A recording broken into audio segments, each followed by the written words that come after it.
آج ہم دیکھیں گے کہ کیسے 10 روپے کے پیچھے ایک جیتے جاگتے انسان کو قتل کر دیا جاتا ہے۔ یہ بات ہے 13 مارچ 2010 کی۔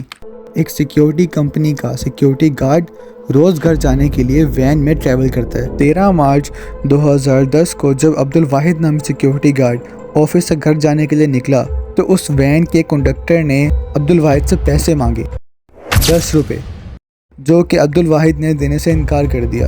وین کا کنڈکٹر ڈرائیور کا بیٹا تھا، جبکہ جو ڈرائیور تھا وہ کنڈکٹر کا باپ تھا۔ جب کنڈکٹر میں اور سیکیورٹی گارڈ میں بحث ہوئی تو اس کا باپ نکل کے پیچھے آیا اور اس نے سیکیورٹی گارڈ سے سوال کیا کہ بھائی تم اس کے پیسے کیوں نہیں دے رہے؟ اس ڈرائیور کی اتنی سی بات کرنے پر اس سیکیورٹی گارڈ نے اپنی بندوق نکالی اور اس ڈرائیور کے سینے پر گولی ماری۔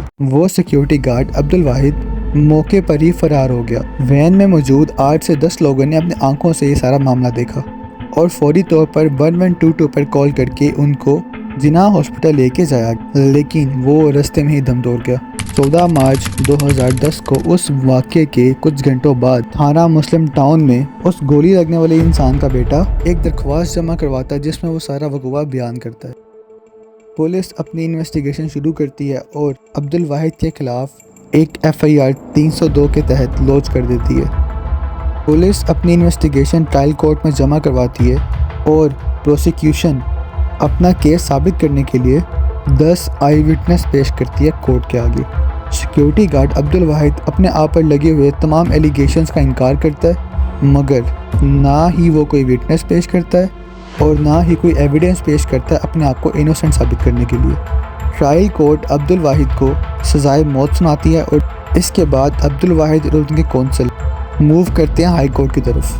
عبدالواحد ہائی کورٹ میں بیان دیتا ہے کہ مجھ سے جو بندوق چلی ہے وہ غلطی سے چلی ہے، لیکن وہ اپنے اس بیان کے دفاع میں کوئی ایویڈنس پیش نہیں کرتا۔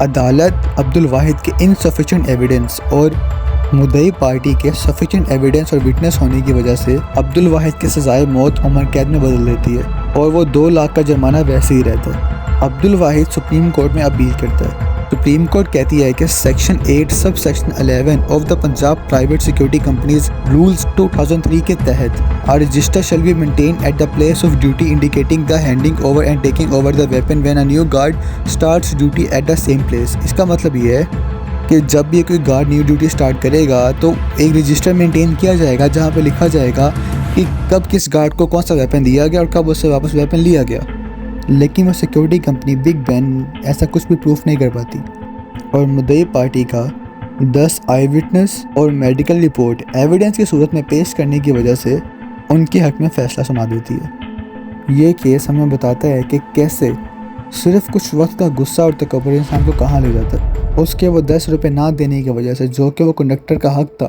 ایک معصوم انسان کی جان لے گیا اور اس نے عبدالواحد کو بھی کہاں سے کہاں پہنچا دیا۔